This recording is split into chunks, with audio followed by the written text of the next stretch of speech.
నమస్కారం BTV news కి స్వాగతం. ముందుగా హెడ్లైన్స్. పశ్చిమ గోదావరి జిల్లాలో మీ భూమి మీ హక్కు కార్యక్రమం. హాజరైన సీఎం చంద్రబాబు, గొడ్డలి పార్టీకి రాష్ట్రంలో రాజకీయాలు చేసే అర్హత లేదంటూ ఫైర్. గోదావరి పుష్కరాలపై సమీక్ష నిర్వహించిన ఉప ముఖ్యమంత్రి పవన్ కళ్యాణ్. పరిశ్రమల వల్ల స్థానిక ప్రజలకు జలవనరులకు ఎలాంటి ఇబ్బందులు కలగకుండా చర్యలు తీసుకోవాలని సూచన. కాలుష్య నియంత్రణ ప్రమాణాలను ఖచ్చితంగా పాటించేలా పర్యవేక్షణ పెంచాలని ఆదేశం. ఎన్టీఆర్ జిల్లా పీజీఆర్ఎస్ కార్యక్రమంలో పాల్గొన్న జిల్లా కలెక్టర్ లక్ష్మీషా. అర్జీల పరిష్కారంలో ప్రజల సంతృప్తే పనితీరుకు గీటురాయని కలెక్టర్ వ్యాఖ్య. ప్రజల ఫిర్యాదుల పరిష్కారంపై ప్రత్యేక దృష్టి పెట్టాలని ఆదేశం. రాజ్యసభ ఎంపీ అభ్యర్థులుగా తెలుగుదేశం పార్టీ తరపున సానా సతీష్, భాష్యం రామకృష్ణ, చింతకాయల విజయ్లు నామినేషన్లు దాఖలు.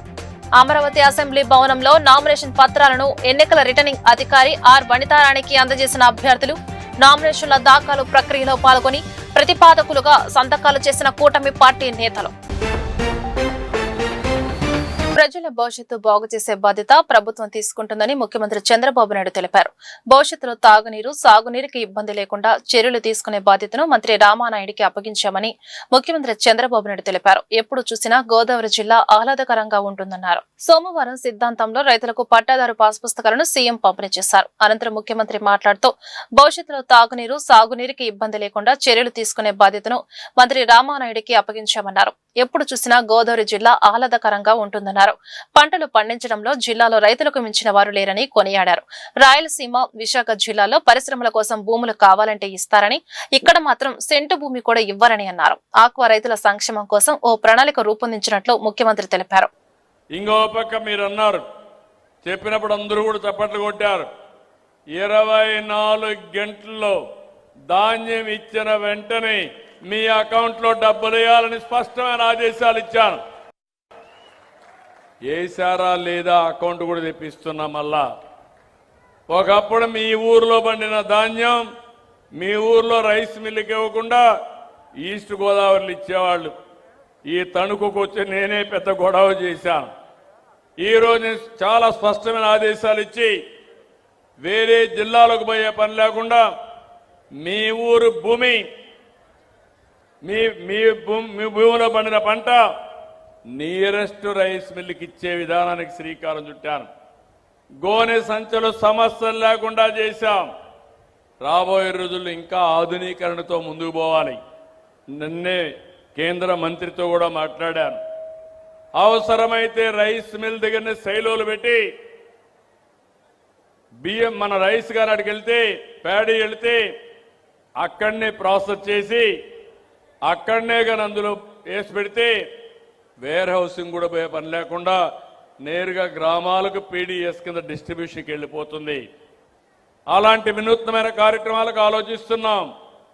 ఇంకో పక్కన స్టీమ్ రైస్ కూడా కావాలని చెప్పి అడిగాం. దానివల్ల ఎక్కడా ఇబ్బంది లేకుండా తినడానికి బాగుంటుంది. అదే మరి రీసైక్లింగ్ చేయకుండా వినియోగదారులే ఉపయోగించుకునే పరిస్థితి వస్తుంది. దానికి కూడా శ్రీకారం చుడతాం. ఈరోజు ఈ ప్రభుత్వం ఉంది. రేపు నుంచి ఒక వారం రోజులు మేము ఏం చేసామో చెప్పాలనుకుంటున్నాం. మీరందరూ ఒకటి గుర్తుపెట్టుకోవాలి. ఈరోజు కేంద్రంలో నరేంద్ర మోడీ గారి ప్రభుత్వం ఉంది. 12 ఏళ్లుగా ఆయన ముఖ్య ప్రధానమంత్రిగా ఉన్నాడు. రాష్ట్రంలో ఎన్డీఏ ప్రభుత్వం 2 ఏళ్ల నుంచి ఉన్నాం.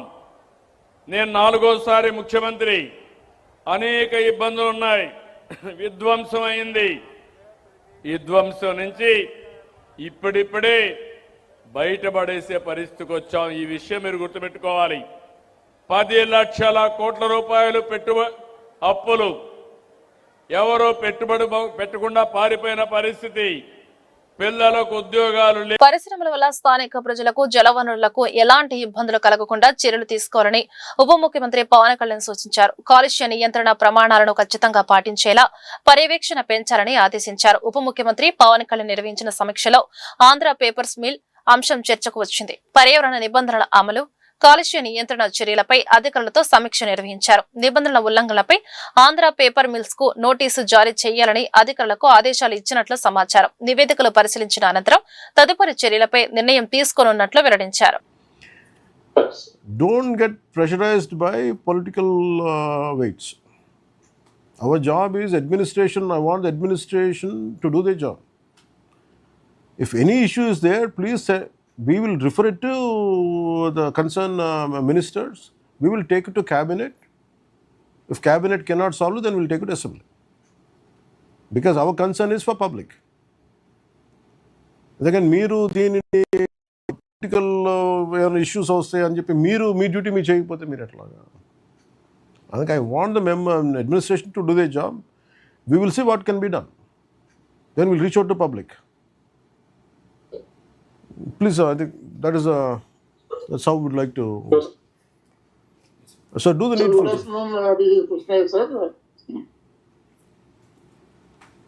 సార్ చెప్పండి sir. Audible sir. Sorry, some technical snag in my cell phone. I could join little late. Well, I have heard what you have instructed the officials. I fully agree with you that these steps should have been taken. అంటే the only thing is, once again, sir, only thing is that people are not actually taking the data from the lagoon side. Only they are taking at the discharge point of the factory. Now we will also add that as another point where regularly on a monthly basis they should be monitoring at the point of lagoons also, so that we will get continuous information as to what is the status of discharges at the lagoon point also. That is number one. Number two, I joined a little late. You are mentioning about the municipal administration not taking appropriate measures while discharging the effluents into the river. So this is one thing which has been continuously being monitored with the Secretary Municipal Administration.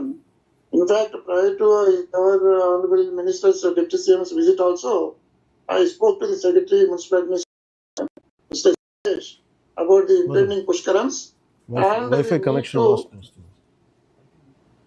and the need to అర్జీల పరిష్కారంలో ప్రజల సంతృప్తి పనితీరుకు గీటురాయని, సేవల నాణ్యతే సుపరిపాలనకు సరైన ప్రమాణమన్న విషయాన్ని గుర్తించి అధికారులు ప్రజల ఫిర్యాదుల పరిష్కారంపై ప్రత్యేక దృష్టి పెట్టాలని కలెక్టర్ డాక్టర్ జి లక్ష్మీషా ఆదేశించారు.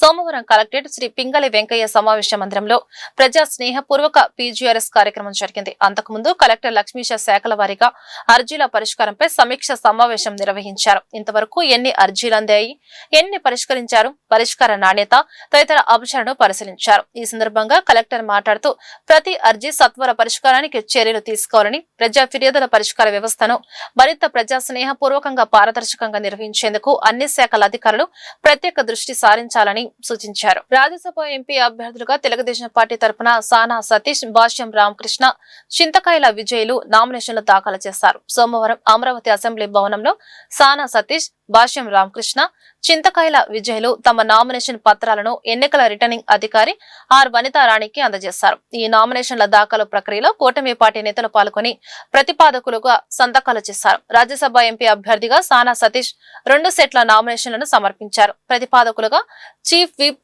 ఎమ్మెల్యే జీవి ఆంజనేయులు, ఎమ్మెల్యేలు కన్నా లక్ష్మీనారాయణ, పంతం వెంకటేశ్వరరావు, తంగిరల సౌమ్య సంతకాలు చేశారు. రాజ్యసభ ఎంపీ అభ్యర్థిగా భాష్యం రామకృష్ణ 2 సెట్ల నామినేషన్లను సమర్పించారు. ప్రతిపాదకులుగా మంత్రి అచ్చెన్నాయుడు, ఎమ్మెల్యేలు బి రామాంజనేయులు, కొలిశెట్టి శ్రీనివాస్, శ్రీరామ్ తాతయ్యలు సంతకాలు చేశారు. రాజ్యసభ ఎంపీ అభ్యర్థిగా చింతకాయల విజయ్ 2 సెట్లు నామినేషన్లు సమర్పించారు. ప్రతిపాదకులుగా మంత్రి కొలుసు పార్థసారథి, ఎమ్మెల్యేలు కామినేని శ్రీనివాస్, సుందరపు విజయ్ కుమార్, బోడే ప్రసాదులు సంతకాలు చేశారు. ప్రజల నుండి వచ్చే ప్రతి ఫిర్యాదును బాధ్యతగా స్వీకరించి క్షేత్రస్థాయిలో పరిశీలించి శాశ్వత పరిష్కారం అందించాలని విజయవాడ నగరపాలక సంస్థ కమిషనర్ ధ్యానచంద్ర అధికారులను ఆదేశించారు. సోమవారం ఉదయం ప్రధాన కార్యాలయంలోని కమాండ్ కంట్రోల్ రూమ్ లో నిర్వహించిన ప్రజా ఫిర్యాదుల పరిష్కార వేదికలో కమిషనర్ పాల్గొని ప్రజల వినతులను స్వీకరించారు. ప్రధాన కార్యాలయంతో పాటు జోనల్ కార్యాలయాల్లో నిర్వహించిన ప్రజా ఫిర్యాదుల కార్యక్రమాలను వీడియో కాన్ఫరెన్స్ ద్వారా సమీక్షించిన కమిషనర్ గతంలో వచ్చిన ఫిర్యాదుల పరిష్కార స్థితిని శాఖాధిపతులతో చర్చించారు. ప్రజలకు ఇబ్బందులు కలిగించే సమస్యలను ఆలస్యం చేయకుండా వెంటనే పరిష్కరించాలని సూచించారు. విజయవాడ మున్సిపల్ కమిషనర్ మాట్లాడుతున్నాను. ఈ రోజు పీజీఆర్ఎస్ విజయవాడ మెయిన్ ఆఫీస్లో జరుగుతూ ఉంది. అలాగే 3 జోనల్ ఆఫీస్లో, అలాగే ప్రతి సెక్రటరియట్లో కూడా ప్రతి సోమవారం జరిగే పీజీఆర్ఎస్ నడుస్తూ ఉంది. ముఖ్యంగా టౌన్ ప్లానింగ్ సంబంధించిన విషయాలు, అలాగే ఇంజనీరింగ్ సంబంధించిన కొన్ని డ్రైన్ సమస్యలు, అలాగనే వాటర్ ఇష్యూస్ ఇవన్నీ కూడా ఈరోజు దృష్టికి తీసుకోవడం జరిగింది. శానిటేషన్ సమస్య, అలాగనే హౌసింగ్ ఇష్యూస్. సో దాదాపుగా 336 అప్లికేషన్స్ లాస్ట్ వీక్ రావడం జరిగింది. ప్రతి అప్లికేషన్స్ కూడా వితిన్ ఎస్ఎల్ఏ పీరియడ్ డిస్పోజ్ చేయడానికి ఎంటైర్ అధికారంత యంత్రాంగము, హెచ్ఓడీస్ ఉండొచ్చు, అలాగే జడ్సీస్ ఉండొచ్చు, అందరూ కూడా కృషి చేస్తున్నారు. ప్రతి అప్లికేషన్ను, ప్రతి పెటిషనర్ని కూడా సీరియస్గా తీసుకుంటూ ప్రాబ్లం ఉన్న చోటుకి వెళ్ళి వాళ్ళ ప్రాబ్లమ్స్ని విని మనం వితిన్ టైం సాల్వ్ చేయడానికి ఒక సైంటిఫిక్గా డిస్పోజ్ చేస్తున్నాం. అలాగే ముఖ్యంగా బిహేవియరల్ ఆస్పెక్ట్, అలాగే పబ్లిక్ పర్సెప్షన్ పాజిటివిటీ పెంచడానికి కూడా మనం ప్రత్యేకంగా చర్యలు తీసుకుంటున్నాం. ధన్యవాదాలు. రోడ్ సంబంధించి హైకోర్టులో డైరెక్షన్స్ ఉన్నాయి. మనము ప్రాపర్గా హైకోర్టు ఆర్డర్స్ని ఫాలో చేస్తున్నాము. హైకోర్టులో ప్రత్యేకంగా స్టెప్ బై స్టెప్ ఏం చేయాలని చెప్పడం జరిగింది. ఎవరెవరు అన్ఆథరైజ్డ్గా ఉన్నారో వాళ్ళకి నోటీస్ ఇచ్చి రీలొకేట్ చేయండి అని చెప్పడం జరిగింది. తీయడం కాదు, రీలొకేట్ చేస్తాము. ఆల్రెడీ టౌన్ వెండింగ్ కమిటీలో మనము జోన్స్ ఫైనలైజ్ చేసాం కాబట్టి దగ్గరున్న గ్రీన్ జోన్స్కి వాళ్ళు రీలొకేట్ చేస్తాము.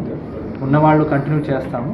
దాన్ని అఫిడవిట్ ఫైల్ చేస్తాము. దాని తర్వాత హైకోర్టు ఆర్డర్ బట్టి మనకు ఇంకా ఫ్యూచర్లో ఏం చేయాలి అనేది దాన్ని బట్టి వెళ్తాం తప్ప ఇది కంప్లీట్లీ హైకోర్టు ఆర్డర్ ప్రకారంగా ఇంప్లిమెంట్ చేస్తున్నాము. ఎఫ్డీఎం ద్వారా టౌన్ ప్లానింగ్ వాళ్ళ సపోర్టు, అలాగే పోలీస్ సపోర్ట్తో కూడా చేయాలని ప్రత్యేక ఆదేశాలు ఉన్నాయి కాబట్టి దాని పరంగా మనం ఇంప్లిమెంట్ చేస్తున్నాము. సో జోన్స్ ప్రకారంగా అలొకేట్ చేసి ప్రాబ్లమ్ని లాంగ్. ప్రభుత్వం నిర్వహిస్తున్న యోగాంధ్ర ఆరోగ్యాంధ్ర 2026 కార్యక్రమంలో నగర ప్రజలందరూ అధిక సంఖ్యలో నమోదు చేసుకుని పాల్గొనాలని వీఎంసీ కమిషనర్ ధ్యానచంద్ర విజ్ఞప్తి చేశారు. ఆంధ్రప్రదేశ్ ప్రభుత్వం ప్రతిష్టాత్మకంగా నిర్వహిస్తున్న యోగాంధ్ర ఆరోగ్యాంధ్ర 2026 కార్యక్రమాన్ని విజయవంతం చేయని లక్ష్యంతో విజయవాడ నగరపాలక సంస్థ కమిషనర్ ధ్యానచంద్ర ఆదేశాల మేరకు సోమవారం ఉదయం నగర పరిధిలోని కందుకూరు కళ్యాణ మండపం, బర్మా పార్క్ ప్రాంతం మరియు అంబేద్కర్ స్మృతివనం వద్ద ప్రత్యేక యోగా కార్యక్రమాలు నిర్వహించారు. ఈ సందర్భంగా యోగా శిక్షకుల ఆధ్వర్యంలో కామన్ యోగా ప్రోటోకాల్లో పాల్గొన్నారు. ప్రజల్లో ఆరోగ్యకరమైన జీవనశైలిపై అవగాహన పెంపొందించడం, యోగాను నిత్య జీవితంలో భాగం చేసుకోవడం ఈ కార్యక్రమం ప్రధాన ఉద్దేశమని అధికారులు తెలిపారు. నగరంలో సుమారు 15,000 మంది హాకర్లు ఉన్నారని, వారి సమస్యలను పరిష్కరించాల్సింది పోయి ఉన్న హాకర్ల పొట్టకొట్టే విధంగా మున్సిపల్ అధికారులు వివరించడం సరికాదని సిఐటి జిల్లా ఉపాధ్యక్షులు దోనిపూడి కాశీనాథ్ అన్నారు. గత 40 ఏళ్లుగా గవర్నర్పేటలో హాకర్లుగా జీవనం సాగిస్తున్నారని, వారిని ఖాళీ చేయాలని నోటీసులు ఇవ్వడం పేదల పొట్టకొట్టడమే అని వ్యాఖ్యానించారు. గౌరవ హైకోర్టు ఇచ్చిన తీర్పు మరియు ఆదేశాల ప్రకారమే హాకర్లకు నోటీసులు ఇవ్వడం జరిగిందని కమిషనర్ ధ్యానచంద్ర ఈ సందర్భంగా వివరించారు. విజయవాడ బీసెంట్ రోడ్లోని హాకర్లకు టౌన్ ప్లానింగ్ అధికారులు ఇచ్చిన నోటీసులను వెంటనే వెనక్కి తీసుకోవాలని కోరుతూ సిఐటి ఆధ్వర్యంలో మున్సిపల్ కార్యాలయం ఎదుట ధర్నా నిర్వహించారు.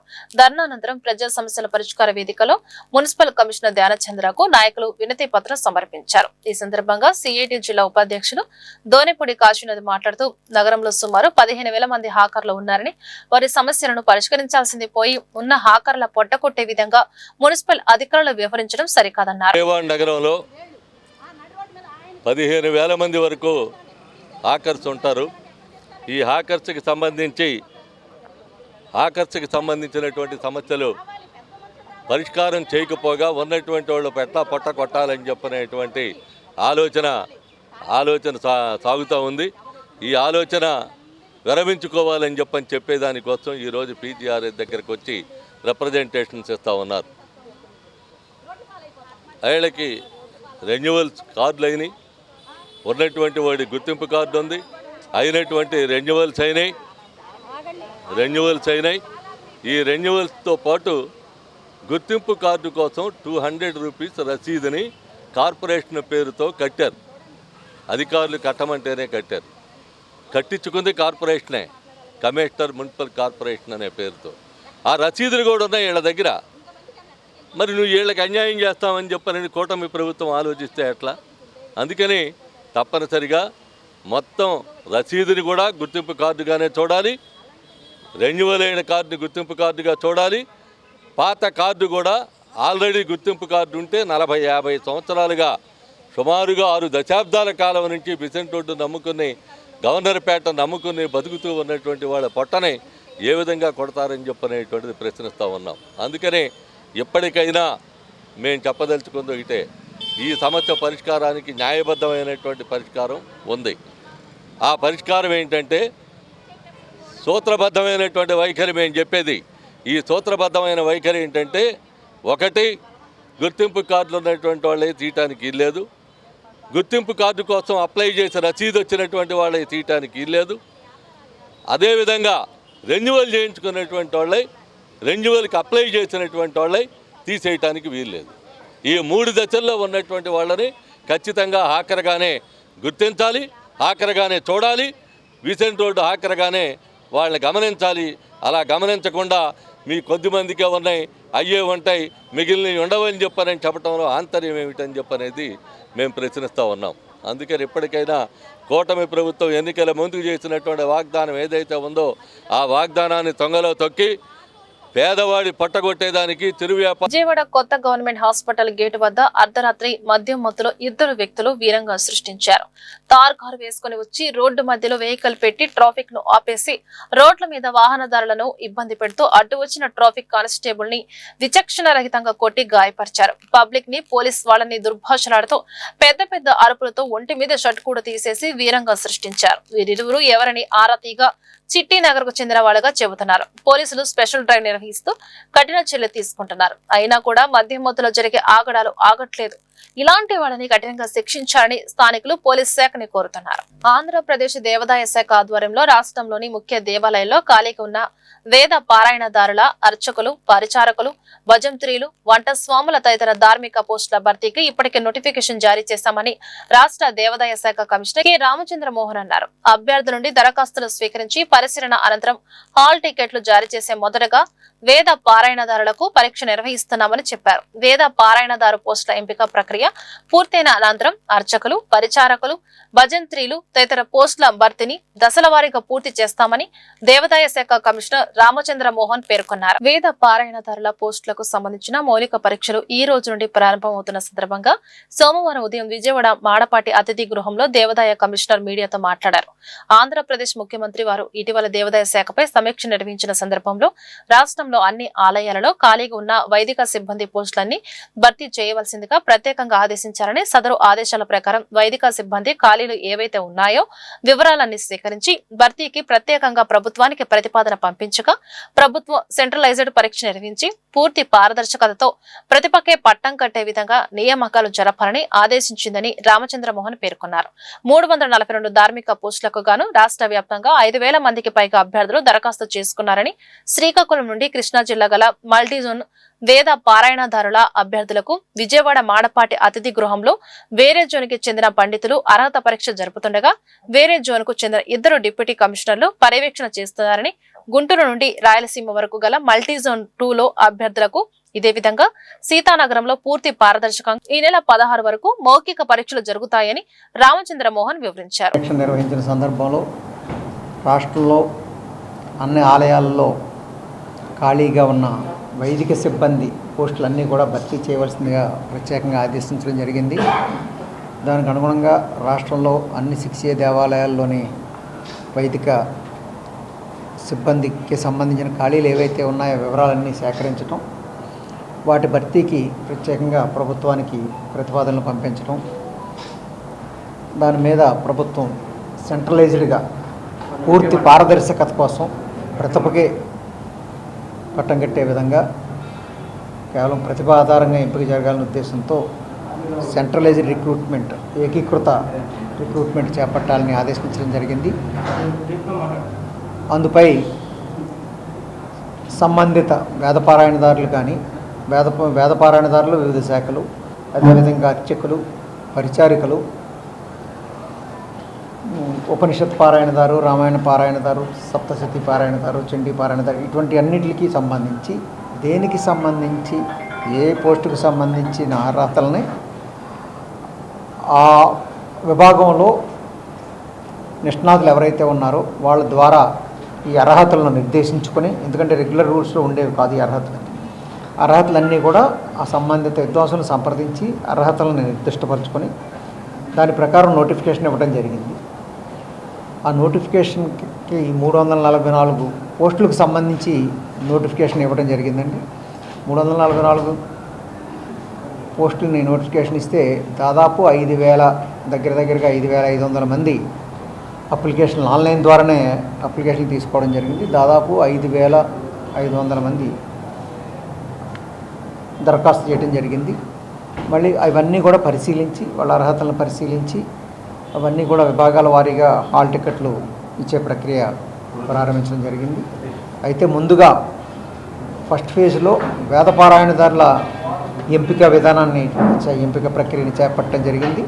దాన్ని పూర్తిగా సంబంధిత విద్వాంసులతో బోర్డులు ఏర్పాటు చేయడం జరుగుతుందండి. పారదర్శకత కోసం మల్టీ జోన్ 1 అంటే శ్రీకాకుళం నుంచి కృష్ణా జిల్లా వరకు ఉన్న అభ్యర్థులందరికీ సంబంధించి ఇంటర్వ్యూ బోర్డుల్లో కేవలం తెలుగు సినీ పరిశ్రమలో తెలుగు అమ్మాయిలకు తగిన అవకాశాలు దక్కుతున్నాయా అనే ప్రశ్న మరోసారి సోషల్ మీడియాలో హాట్ టాపిక్ గా మారింది. తాజాగా విడుదలైన అరియానా గ్లోరీ నటించిన అరబిక్ పిల్లా పాట ఈ చర్చకు మరింత ఊతమిచ్చింది. బిగ్ బాస్ షో ద్వారా మంచి గుర్తింపు తెచ్చుకున్న అరియానా గ్లోరీ ఇప్పుడు తన కొత్త అరబిక్ పిల్లా పాటతో మరోసారి ప్రేక్షకుల దృష్టిని ఆకర్షిస్తుంది. ఈ పాటలో Ariyana screen presence, dance performance, expressions ఆకట్టుకునేలా ఉండటంతో విడుదలైన కొద్ది గంటల్లోనే సోషల్ మీడియాలో మంచి రెస్పాన్స్ దక్కుతుంది. అయితే ఈ సాంగ్ చూసిన పలువురు నెటిజన్లు మరో ఆసక్తికరమైన అంశాన్ని తెరపైకి తీసుకొచ్చారు. టాలీవుడ్ లో ఐటమ్ సాంగ్స్, స్పెషల్ అపీరియన్స్ల కోసం ఇతర రాష్ట్రాల నటీమణులకు ఎక్కువ ప్రాధాన్యత ఇస్తున్నారని, అదే సమయంలో తెలుగు అమ్మాయిలు ఉన్న ప్రతిభకు సరైన అవకాశాలు కల్పించడం లేదని అభిప్రాయపడుతున్నారు. అరియానా వంటి టాలెంటెడ్ తెలుగు ఆర్టిస్టులకు పెద్ద తెరపై మరిన్ని అవకాశాలు ఇవ్వాలని సోషల్ మీడియా వేదికగా పలువురు కోరుతున్నారు. వార్తలు ముగించే ముందు హెడ్లైన్స్ మరొకసారి. పశ్చిమ గోదావరి జిల్లాలో మీ భూమి మీ హక్కు కార్యక్రమం. హాజరైన సీఎం చంద్రబాబు, గొడ్డలి పార్టీకి రాష్ట్రంలో రాజకీయాలు చేసే అర్హత లేదంటూ ఫైర్. గోదావరి పుష్కరాలపై సమీక్ష నిర్వహించిన ఉప ముఖ్యమంత్రి పవన్ కళ్యాణ్. పరిశ్రమల వల్ల స్థానిక ప్రజలకు జలవనరులకు ఎలాంటి ఇబ్బందులు కలగకుండా చర్యలు తీసుకోవాలని సూచన. కాలుష్య నియంత్రణ ప్రమాణాలను ఖచ్చితంగా పాటించేలా పర్యవేక్షణ పెంచాలని ఆదేశం. ఎన్టీఆర్ జిల్లా పీజీఆర్ఎస్ కార్యక్రమంలో పాల్గొన్న జిల్లా కలెక్టర్ లక్ష్మీష. అర్జీల పరిష్కారంలో ప్రజల సంతృప్తే పనితీరుకు గీటురాయని కలెక్టర్ వ్యాఖ్య. ప్రజల ఫిర్యాదుల పరిష్కారంపై ప్రత్యేక దృష్టి పెట్టాలని ఆదేశం. రాజ్యసభ ఎంపీ అభ్యర్థులుగా తెలుగుదేశం పార్టీ తరపున సానా సతీష్, భాష్యం రామకృష్ణ, చింతకాయల విజయ్లు నామినేషన్లు దాఖలు. అమరావతి అసెంబ్లీ భవనంలో నామినేషన్ పత్రాలను ఎన్నికల రిటర్నింగ్ అధికారి ఆర్ వనితారానికి అందజేసిన అభ్యర్థులు నామినేషన్ల దాఖలు ప్రక్రియలో పాల్గొని ప్రతిపాదకులుగా సంతకాలు చేసిన కూటమి పార్టీ నేతలు. వార్తలు ఇంతటితో సమాప్తం. నమస్కారం.